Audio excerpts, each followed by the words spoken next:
Livro O Despertar da Leoa, capítulo 1, parte 2. Levante-se como uma leoa. Deitada sobre o brilho da manhã, totalmente desperta, com o coração acelerado e o corpo tremendo, senti que Deus me enviara essa visão de uma leoa para revelar algo que facilmente teria passado desapercebido por mim na agitação do dia a dia. Naquele momento, ele tinha toda a minha atenção. Eu ouvia com todos os meus sentidos. Meu quarto parecia desbotado e vazio, um contraste absoluto com o mundo de cores que eu acabara de deixar. Os sons da manhã na terra eram abafados se comparado à voz de trombeta daquele lugar sobrenatural. Fiquei parada, com medo de me mover e perder os últimos requisitos da visão. Fechei os olhos. Sim, estava tudo ali, a leoa, a plataforma, a inscrição e o pano de fundo e a voz. O tempo passou, o meu coração desacelerou, o meu corpo acalmou-se e finalmente abri os olhos. Curiosa acerca da inscrição na frente da plataforma, peguei a minha Bíblia e a levei para a cama. Perguntava-me: haveria uma relação com o capítulo ou versículo literal? Nesse caso, o que números 23 teria a revelar? Ao folhear as páginas, meu coração desanimou quando observei o cabeçalho da passagem e descobri que se tratava de um oráculo de Balaão. Eu sabia que ele era um profeta preciso, porém infame. Continuei lendo, sem conseguir perceber muita coisa até chegar ao versículo 19. Números 23, do 19 ao 23.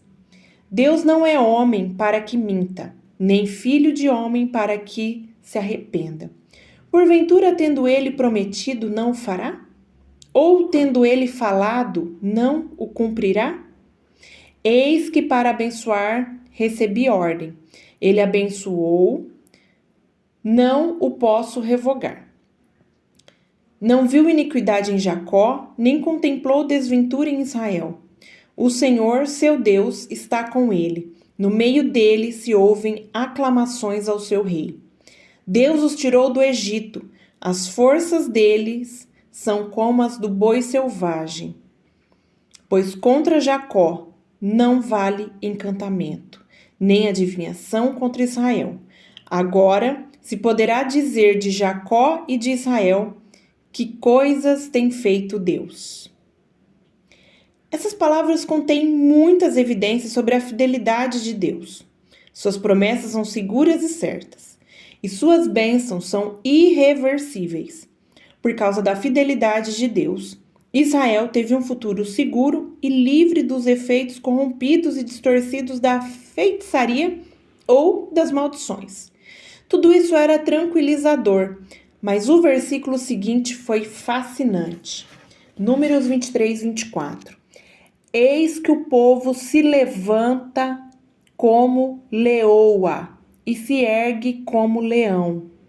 Não se deita até que devore a presa e beba o sangue dos que forem mortos. Tremendo, reli as palavras intensas impressas na página frágil. Se levanta como leoa e se ergue como leão. Aquela imagem me impactou. Eu podia vê-la, um leão e sua leoa levantando-se da grama. Cada criatura viva sente a mudança de postura dos leões e observa atentamente. Os seres dourados estão acordados, espreguiçando-se, testando o ar, pesquisando o seu domínio, prontos para se mover. Talvez estejam famintos. Quem sabe tenham sido agitados pela presença de um inimigo que invadiu os limites marcados do seu território. É hora de fazer a presença deles conhecidas. Quando se põe em pé, a tensão é alta, até que os movimentos deles cessem. Se os leões estão inquietos, não há descanso para outras criaturas, até que os leões tenham lutado e se banqueteado e depois se acalmado. Quando visualizei a imagem dos leões se levantando, senti uma agitação da força deles em meu espírito também. Quem não fica assombrado e cativado quando um leão ou uma leoa se levanta e sai do seu lugar de descanso? É uma maravilha ser contemplada. Mas o que era isso para mim? Como eu poderia estar ligada a alguma coisa com tamanha força selvagem e dourada? Embora a imagem me estimulasse, ela também me repelia. Eu gostava da ideia das leoas tirando um cochilo ao sol enquanto seus filhotes brincavam. Mas as imagens da caça e da matança me assustavam e até me causavam repugnância. Quando eu assistia o National Geographic ou algum programa sobre animais ferozes, desviava os olhos quando os grandes felinos derrubavam antílopes e zebras. Enquanto esses pensamentos passavam por minha mente, lembrei-me das palavras da visão noturna. Com o nascimento deste filho, você despertará uma leoa. O que isso poderia significar? Eu não via relação entre a leoa poderosa e destemida e a mulher redonda e grávida deitada em minha cama. Dizer que eu era uma leoa era algo de fazer rir. Eu era alguém que comia tofu e que quase poderia ser considerada uma vegetariana. Não era uma predadora com sede de sangue.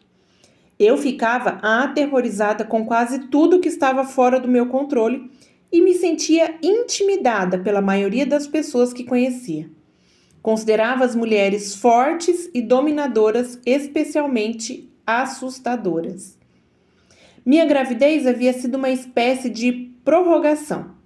Em um momento apaixonado de oração, alguns meses antes da concepção do meu filho, eu colocara de lado todos os meus protestos e disse a Deus: está bem, eu sou tua. Faça o que quiseres em minha vida. Eu farei tudo o que o Senhor quiser. E até falarei às mulheres se tu quiseres. Embora na época eu não fizesse ideia do que estava dizendo. Quando fiquei grávida, percebi que a situação tinha mudado totalmente. Imaginei aquela ordenança da parte de Deus e a minha obediência era uma espécie de teste, como a disposição de Abraão e de sacrificar o seu filho Isaque. Talvez eu precisasse apenas mostrar que estava disposta, mas não teria de cumprir a minha promessa de fato. Entretanto, diante daquela visão, parecia que o meu acordo feito antes da gravidez ainda estava de pé. E o que isso tinha a ver com um filho? Durante a gravidez, eu pensava que estava carregando uma filha. Todos aqueles que me encontravam diziam que eu iria ter uma menina. Ninguém mencionara a possibilidade de um menino. Eu era a única que abrigava a esperança secreta de ter outro filho. Sacudi a cabeça, incrédula. Se alguma coisa em tudo aquilo era verdade, e eu estava prestes a passar pela metamorfose de me tornar uma espécie de leoa, então, com certeza, outra pessoa também veria essa transformação iminente. Essa visão iria exigir uma verdadeira